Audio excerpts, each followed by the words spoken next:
Shalom, salam sejahtera bagi kita semuanya. Bapak Ibu saudara-saudari yang dikasihi Tuhan, pada malam hari ini dalam peribadahan kita ibadah keluarga tanggal 14 yang melayani yaitu Vikar Trinovelia Borusinaga dan sudah melayani di hari Minggu yang lalu. Bapak Ibu saudara-saudara yang dikasihi Tuhan, sebelum kita mendengarkan firman Tuhan, salam sejahtera bagi kita dan salam sehat bagi kita semua jemaat GKPI Bukit Jaitun. Sebelum kita mendengarkan firman Tuhan, ada baiknya kita berdoa. Kita berdoa. Bapa dalam surga, kembali kami mengucap syukur ya Bapa, karena Engkau masih memberikan kami napas kehidupan dan kesehatan, sehingga kami masih dapat memuji dan memuliakan nama-Mu di rumah kami masing-masing ya Bapa dalam peribadahan keluarga ini. Bapa dalam surga, tuntun kami, jemaat-Mu, tuntun kami, anak-anak-Mu ya Bapa, agar kami dapat menjadi jemaat-Mu, menjadi anak-anak-Mu yang memang benar-benar menyenangkan hati-Mu. Bapa dalam surga, sebentar lagi kami akan mendengarkan sebagian dari isi firman-Mu. Kiranya Bapa, buat kami anak-anak-Mu, buat kami jemaat-Mu menjadi pendengar sekaligus pelaku firman-Mu. Bapa dalam surga, segala kehidupan kami serahkan ke dalam tangan-Mu.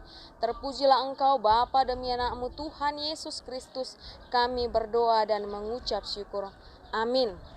Bapak Ibu saudara-saudari yang dikasihi Tuhan, saat ini dalam peribadahan ibadah keluarga yang menyapa kita yaitu dari Amsal 1 ayatnya yang ke-29 sampai dengan ke-33 yang bertemakan berhikmat dalam Yesus.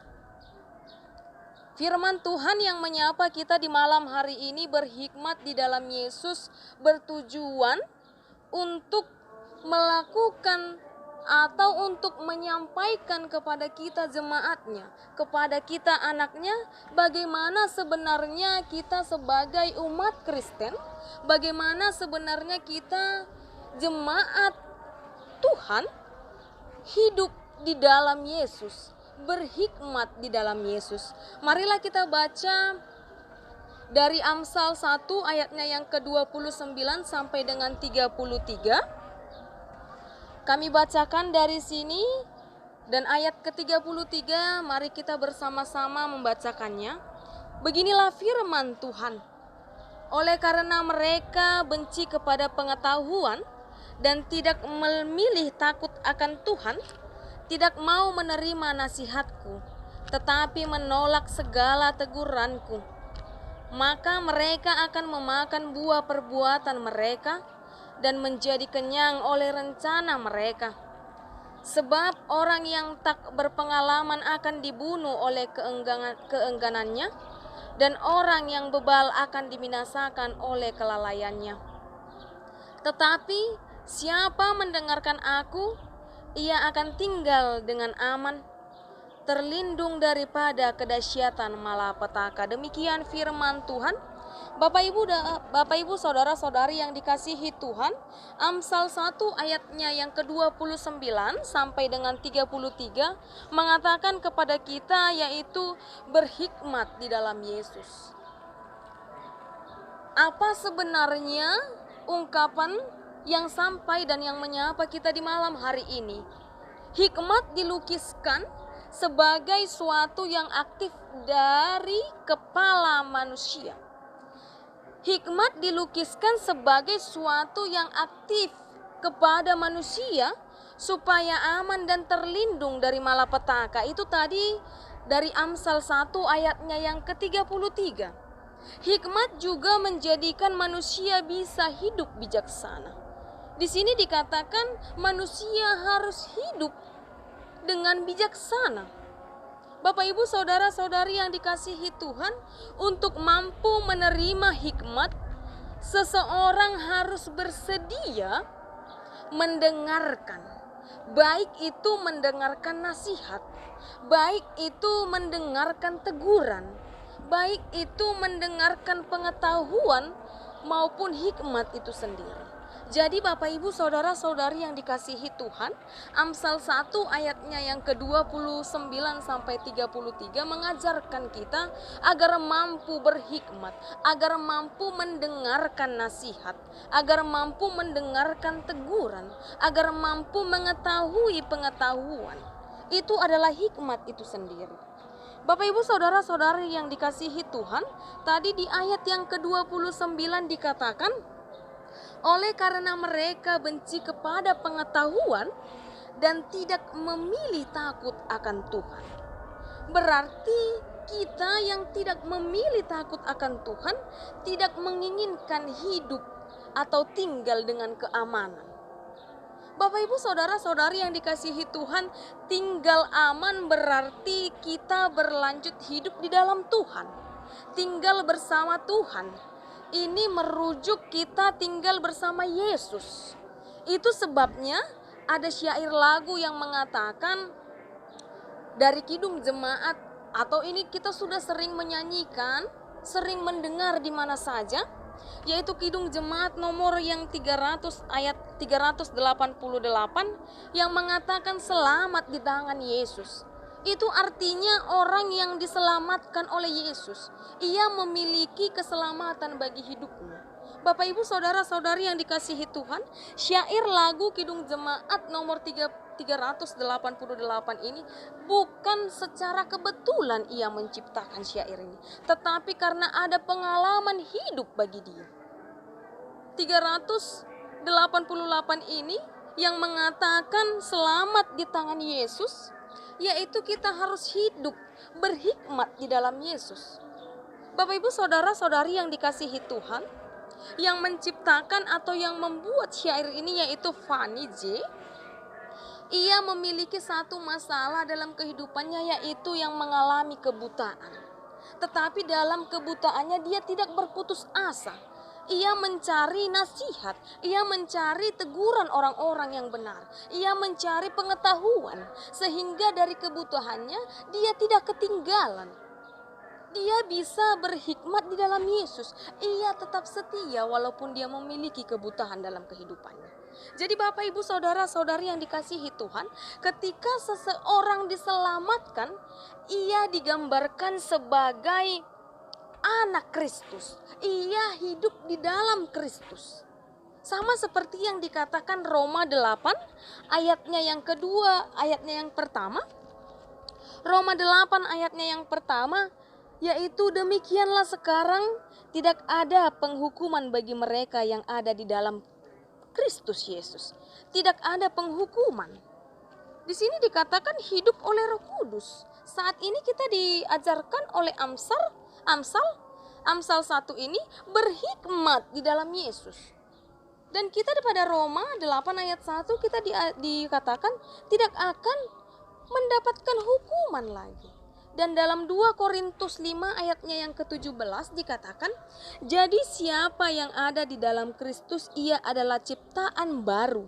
Yang lama sudah berlalu, sesungguhnya yang baru sudah datang. Berarti jika kita sudah menerima Kristus di dalam kehidupan kita, kita sudah berhikmat di dalam Yesus Kristus dan ingin memiliki tinggal dalam keamanan, yaitu memilih tinggal hidup di dalam Tuhan.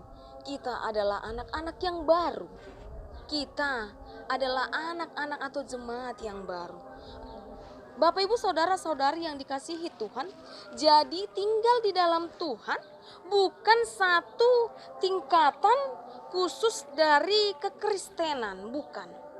Bukan satu tingkatan yang terbatas hanya orang-orang dewasa, tidak. Melainkan ialah posisi semua umat percaya.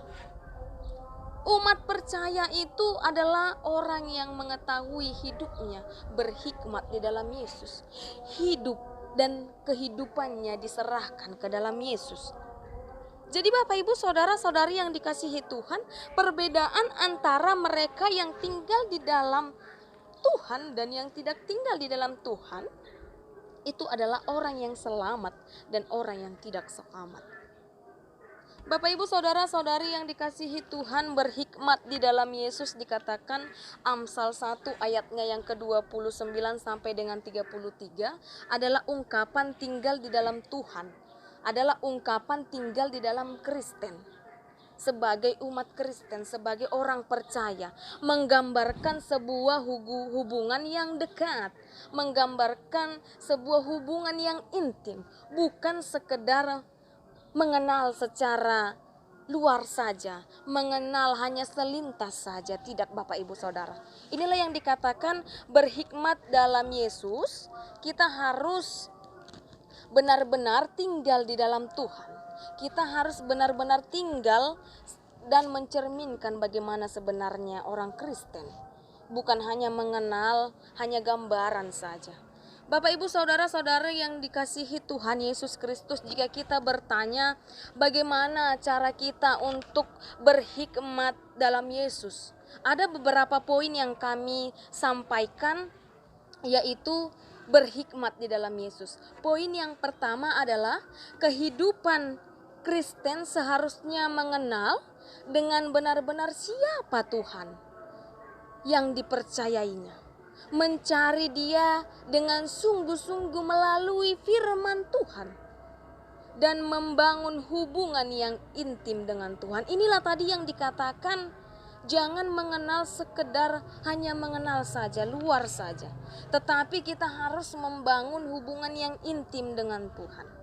Poin yang kedua yaitu kehidupan kekristenan menyadari dengan benar-benar keberadaan Allah dalam kehidupan setiap manusia sebagai Allah yang Maha Kuasa. Menyadari dalam kehidupan kita sebagai Allah yang Maha Tahu. Menyadari dalam kehidupan kita sebagai Allah yang Maha Kudus, yang mampu melakukan apapun dalam kehidupan kita. Kita harus mengakui bahwa kita orang Kristen yang harus memang benar-benar mengakui Allah adalah Allah yang Maha Kuasa, Allah yang Maha Tahu, yang Maha Hadir, yang Maha Kudus dan yang Maha Bisa. Poin yang berikutnya yaitu kehidupan Kristen tidak boleh mempunyai paradigma bahwa setiap orang harus takut terhadap Tuhan karena takut akan hukuman. Tetapi kita diajarkan kepada umat Kristen, kita harus memiliki kehormatan, harus memiliki atau keharusan karena kita sudah merasakan kasih karunia Allah itu. Jadi Bapak Ibu Saudara-saudari yang dikasihi Tuhan, dalam poin yang ketiga ini, kita umat Kristen tidak boleh mempunyai paradigma bahwa setiap orang harus takut terhadap Tuhan karena takut akan hukuman, melainkan takut karena hormat, takut karena memang keharusan, karena kita sudah merasakan kasih karunia Allah dalam kehidupan kita. Dan poin yang terakhir yaitu kehidupan kekristenan seharusnya menjadi teladan. Ini yang sangat penting Bapak Ibu Saudara-saudari yang dikasihi Tuhan. Kita sebagai umat yang percaya, yang akan berhikmat di dalam Yesus, harus menjadi teladan bagi setiap orang yang ada di sekitar kita. Dalam hal penghormatannya, dalam hal mengakui Allah itu ada, agar setiap orang dapat melihat bahwa kekristenan itu benar-benar memiliki Allah yang hidup di dalam kehidupannya, memiliki Allah yang nyata di dalam kehidupannya, bukan hanya gambaran saja. Ini yang harus kita lakukan sebagai umat Kristen, berhikmat di dalam Yesus, yaitu menjadi teladan. Jangan kita menjadi contoh yang tidak baik. Tetapi dalam poin yang terakhir ini yang sangat penting bagi kita Bapak Ibu Saudara-saudari yang dikasihi Tuhan. Kita yang hidup di dalam Kristus, kita yang memilih tinggal aman di dalam Kristus, kita harus bisa menjadi teladan bagi saudara-saudara kita. Kita harus bisa menjadi teladan untuk semua orang yang melihat kita, bahwa kita menyatakan Allah itu hidup di dalam kehidupan kita. Allah itu nyata di dalam kehidupan kita. Amin, kita berdoa. Terima kasih Tuhan, terima kasih Yesus, terima kasih Roh Kudus, karena Engkau masih melingkupi kami ya Bapa, keluarga, baik itu dari anak-anak, dewasa, remaja, dan orang tua dan lansia ya Bapa.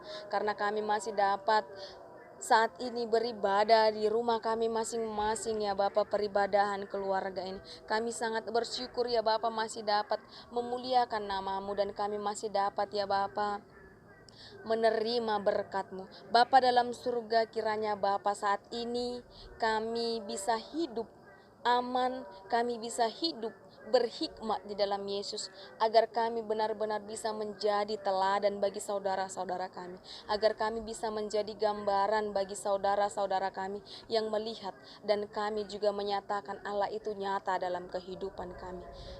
Bapa dalam surga, kami juga berdoa untuk negaramu, untuk gerejamu ya Bapa.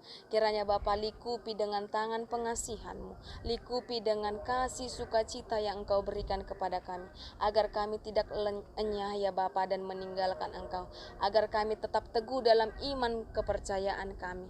Bapa dalam surga, kehidupan kami, keluarga kami serahkan ke dalam tangan-Mu. Terpujilah Engkau Bapa, demi anak-Mu Tuhan Yesus Kristus kami berdoa dan mengucap syukur.